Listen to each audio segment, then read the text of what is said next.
The mug slipped from Artyom's fingers before it hit the floor. Ceramic exploded on tile, shards flying into the silence that followed her words. "You're not his father. He's not yours. You were just convenient." He didn't say anything. The words hung in the air like a poisonous fog, and all he could hear was the hum of the fridge and his own heartbeat pounding like a drum in his ears. Natalia didn't move. Her arms were crossed tightly over her chest as if holding herself together. Her face was flushed, whether from guilt, rage, or both, he couldn't tell. Her voice was still echoing in his head. "Just convenient." He stepped back slowly, one hand brushing against the counter for balance. Their kitchen suddenly felt foreign, like he'd stumbled into someone else's house. The sleek surfaces, the baby monitor glowing on the table, Lev's toys in the corner. It all made his stomach turn. His hand reached automatically for his keys. "Artyom, wait," Natalia said, but he was already halfway to the door. He didn't slam it, he closed it with unsettling care. The city passed him in smears of neon and tail lights as he drove nowhere. His fingers were tight around the steering wheel, his eyes locked straight ahead, but his mind kept flashing back, not to her words, but to his son, the tiny shoes by the door, the way Lev giggled when Artyom tossed him in the air, his smell after a bath, the soft, innocent trust in his eyes. Not mine. He parked somewhere he didn't know where. He sat, breathing in through his nose, out through clenched teeth, rage and confusion coiled like a serpent in his chest. Was this why she pushed him away at night?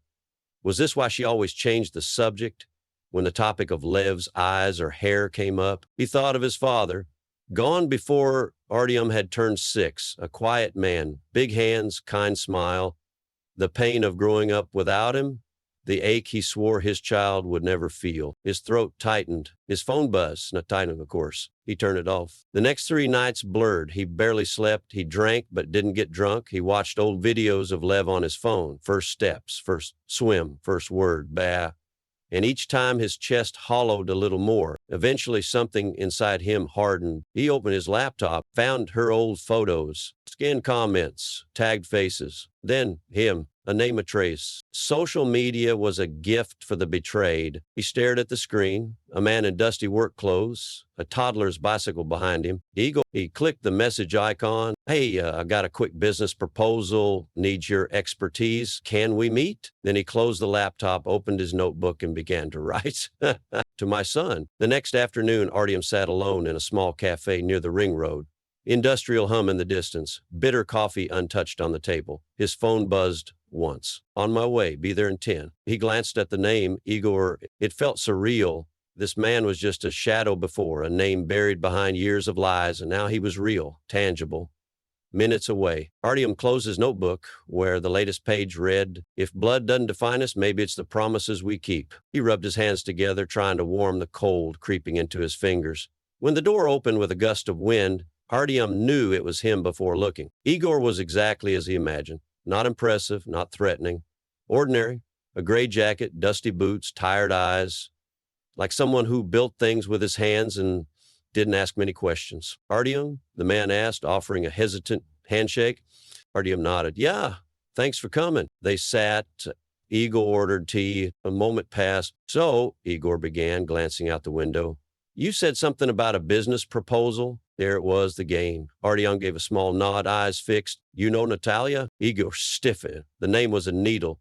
"Yeah," he said quietly, "a long time ago." "How long?" "A beat." Igor's eyes dropped to the table. 10 years, maybe more. We weren't serious, not really. Long enough to get her pregnant." Igor's head snapped up, but Artyom didn't flinch. "I'm not here to fight," he said evenly. "I just want the truth." Igor shifted. I didn't even know she kept it. She told me she was taking care of it." "She did," Artyom said, "by giving birth and building a lie out of it." The silence was taut, stretched thin between them. Finally, Igor exhaled. "She never told me. I only found out recently, through Facebook. I saw a post. The kid looked like you." Igor nodded. "I wasn't ready then," he admitted. "Didn't want a family. Didn't want anything tying me down. I guess I got what I asked for." "But you watched," Artyom said sharply. "You knew, you followed, you waited."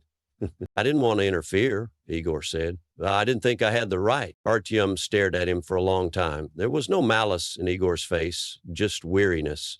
A man who'd run from something and now didn't quite know how to stop. "You don't," Artyom said at last. "You don't have the right. But now you have a choice." Igor blinked. What choice? Artyom reached into his coat, pulled out a small digital recorder, and placed it on the table. He clicked a button. A red light glowed. I need you to say it. Everything. For the record. Igor hesitated. Then, with surprising calm, he began speaking. How he and Natalia met, the short affair, the pregnancy, his decision to disappear, the regret that followed. Artyom sat still, absorbing every word. Each confession was a nail driven deeper into the coffin of the life he thought he had. When the recorder clicked off, neither man spoke. Thank you, Artyom said finally. He took the recorder and stood. Wheeze, Igor said, his voice low. Is he okay? Artyom paused. He's perfect, he said. But he doesn't need two fathers fighting over him. He needs one who chooses him. Every day. Then he left. Artyom stood in the hallway staring at the door to his own apartment as if it belonged to someone else. The key hesitated in his hand. Not from fear, from restraint. He'd prepared for this. Every move. In the paper bag hanging from his wrist, a half-liter of good wine, a fresh loaf of rye, and a jar of Blauschnikov's honey, Natalia's favorite, an olive branch made of glass. He entered, quiet and composed. The living room was warm, the faint buzz of the baby monitor crackling from the kitchen counter. Natalia stepped out from the bedroom, towel wrapped around her damp hair, face bare, exhausted. You're home early? I thought we could have dinner just us, Artyom said, setting the bag down. Natalia hesitated, the kind of pause that came not from fear but calculation. Then she nodded. Sure, that would be nice. They cooked together, routine took over, chop and stir and plating, muscle memory forged over years. Their hands moved in sync, but their eyes didn't meet. They sat down across from each other like diplomats at a peace summit. Artyom poured the wine. She picked at her salad. So, Natalia began, how are things at work? He watched her. This was her way of establishing control. Small talk feigned normalcy, her fingers back on the narrative. But not tonight. I met someone yesterday, said, voice calm. An old friend of yours. Her fork froze mid-air. Who? Igor. The silence that followed was immediate, dense, absolute. Natalia's throat bobbed, but she said nothing. The air shifted. I invited him over, Artyom continued. What? She said, eyes flashing. He's coming for dinner. No. She was already rising. Artyom, no. You had no right. I had every right, he snapped, suddenly louder than he meant to be. Lev stirred in the monitor. They both went still. You lied to me for 2 years, he said, quieter now. I built a life with you, with him, based on something that wasn't real. You don't get to be the only one who decides what happens now. A knock on the door cut through the tension like a blade, and Natalia didn't move. So Artyom did. When he opened it, Igor stood there, freshly shaved, button-up shirt tucked in awkwardly, a box of chocolates in one hand, a toy truck in the other. He looked small in the doorway, a man unprepared for war. Come in, Artyom said. Natalia stood rooted as Igor stepped into the living room. Their eyes met, and in that moment time slowed. Regret, fear, shame, they passed between them like lightning across a wire. Ye set me up, she said to Artyom, her voice hollow. No, he replied. I set the table. The dinner was quiet. Igor barely touched his food. Natalia picked at hers. Artyom chewed slowly, deliberately. The baby monitor hummed beside them. Lev's distant breathing was the only sound. Then a small fractured voice crackled through the speaker. Natalia dropped her fork. It clattered against the plate and rolled off the table. The sound was deafening. Artyom looked at her. He's never called anyone that before. She pressed a hand over her mouth. Igor blinked hard, unsure if he was allowed to react. But Artyom wasn't looking at him. He was looking at her, at the woman who had built a life of borrowed bricks. He reached into his jacket, pulled out the recorder, and set it gently on the table. Before you start spinning another version of the truth, he said, I want you to hear his. He pressed play. Igor's voice filled the room, low, unsure, honest. As he confessed, Natalia's face twisted.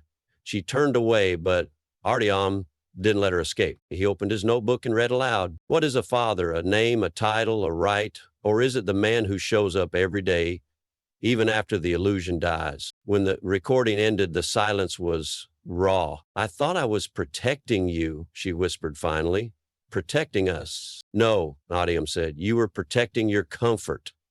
You didn't want to raise a child alone. You wanted a man who wouldn't ask questions. Her lip quivered. She turned to Igor, as if seeking salvation. He looked down. I'm not here to take him, Igor said. I never will be. Natalia's gaze returned to Artyom. So what now? She asked, voice hoarse. That's the wrong question, he said, rising from his chair. He walked to the monitor, picked it up, and looked down at the flickering image of his son. Then he turned to Igor. You should go. Igor nodded once and stood. He paused by the door. For what it's worth, you're more of a father than I ever could have been. Then he left. Artyom turned to Natalia, who was still sitting, head in her hands. I'm leaving tomorrow with him. Her head snapped up. I'm not taking him from you, he added. I'm taking him with me. I'm giving him a chance to grow up around someone who will never lie to him. She didn't protest. She couldn't. Artyom picked up the notebook, tucked the monitor under his arm, and left the table behind. Plates unfinished, wine untouched, silence absolute. The apartment was quiet, too quiet. The kind of quiet that presses in on your ears and makes the floor creak louder than it should. Artyom stood in Lev's room, the soft glow of a nightlight casting animal-shaped shadows across the walls. The toy owl, the one Lev had called Papa, sat on the shelf beside a row of picture books and plastic blocks. Artyom leaned against the doorway, watching his son sleep, chest rising and falling, thumb tucked beneath his cheek. A small sigh fluttered from the boy's lips, and it hit Artyom harder than any of the words spoken at dinner. He had expected anger to stay with him, to fuel him through the days that followed, but what filled him now wasn't rage. It was something quieter, colder. Emptiness. Natalia hadn't tried to stop him when he packed Lev's things. She had stood in the hallway, arms wrapped around her own body like she was trying to hold herself together. Her face was pale, her eyes hollow. She didn't cry. She didn't beg. She just watched. And maybe that hurt more than anything. He had hoped, secretly, foolishly, for resistance, for her to fight, to prove, even now, that she loved the boy more than her secrets. But she let him go. Both of them. Artyom sat on the couch, notebook open, pen resting between his fingers. He stared at the blank page for a long time before writing. Lev, today I chose you. Not because I had to, not because of blood, because love, real love, isn't proven in DNA. It's proven in the days we show up, even when everything hurts. He paused, tore the page out, crumpled it, started again. His thoughts weren't aligning into words the way they used to. Before, the notebook had been a refuge, a space for clarity when the world spun too fast. But now, even that felt uncertain. He looked toward the bedroom. Lev stirred, then settled, a soft rustle of blankets. He would grow. He would ask questions. One day, the truth would come. Artyom would have to decide how much to share, whether to tell Lev about the blood that didn't bind him, about the man with the same eyes, same chin, whether to explain that sometimes love and truth sit on opposite sides of the same table, and sometimes you have to choose one. The next morning, Artyom stood in the kitchen making eggs. Lev toddled in, hair wild, dragging the owl toy by one wing. You hungry, buddy? Lev nodded and raised his arms. Artyom lifted him onto the counter, careful to keep him away from the hot pan. He sprinkled cheese into the eggs, stirring slowly. Lev watched, one chubby finger in his mouth. Want to help stir? Lev reached for the spoon, his grip clumsy but determined. Artyom guided his hand. And what a ritual, no words, just presence. When breakfast was done, they ate side by side at the table. Lev smeared egg across his cheek. Artyom laughed, really laughed for the first time in days. And then quietly Lev spoke. Not a shout, not a question, a statement. Artyom froze, fork halfway to his mouth. Yeah, he whispered, I'm here. Later that day, they went for a walk. The sun was pale, early spring thaw dripping from the eaves of buildings. Lev wore a blue beanie too big for his head and clutched Artyom's finger with all the force of a lifeline. They passed families, fathers pushing strollers, mothers calling after running toddlers. Artyom noticed how many of them looked tired, distracted, disconnected. And here he was walking beside a child who wasn't his by blood, but whose hand fit into his like it belonged there. They reached the playground. Lev ran to the slide, laughing as he climbed. Artyom sat on the bench, watching. Natalia's voice came back to him, uninvited. I was afraid of being alone. I thought this would be easier, but it hadn't been easy. Not for her, not for him. And one day it wouldn't be for Lev. The truth would follow them, but so would the choice, the promise. That night, Artyom placed Lev in his crib and stayed beside him longer than usual. He stroked the boy's hair, whispered a lullaby he barely remembered, something his own father used to hum before he was taken to. Soon, he didn't know what kind of man Lev would grow into, whether he'd be gentle or fierce, quiet or loud, curious or careful. but he would be his. Every scraped knee, every bedtime story, every lesson in kindness and resilience and how to hold on to your self-respect even when the world tries to take it from you, especially then. When Artyom returned to the living room, he found his notebook still open. He picked up the pen, and this time the words came easy. You don't need to be born to a man to be loved by him. You just need to be chosen. And I choose you, Lev. Every damn day. The rain had returned by morning. It traced crooked lines down the window pane like the story Artyom now carried inside him, messy, branching, unresolved. He stood by the sink, his hands wrapped around a steaming cup of tea, the kind he rarely drank but now needed. Not for the taste, for the ritual, for the stillness. Behind him, Lev hummed to himself, building towers out of colored blocks. The toy owl sat beside him, worn now, one button eye half loose. Artyom watched his son, Nato son, and still the question remained, what now? He had made his move. He had left the dinner table behind, with its wine and silence and open wounds. He had taken Lev with him, not in a blaze of fury, but in something harder, quiet conviction. But conviction doesn't end a story. It only opens the next chapter. Natalia texted 3 times since the night he left. The messages were short. You okay? Does he ask for me? Do you still hate me? He hadn't responded, not out of cruelty, out of fear. Fear that words would reopen the door he had finally shut. But this morning, something shifted. He walked to the bedroom, opened the top drawer, and pulled out the notebook. The one where every truth lived now.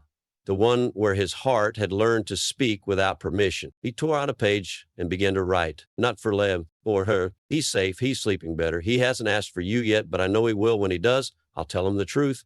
A version of it, the one he's ready to carry. No, I don't hate you, but I don't know what forgiveness means anymore. I'm trying to be better than what happened to me. So he folded the note, slipped it into an envelope, and left it on her doorstep. Before sunrise, she'd find it. She always rose early.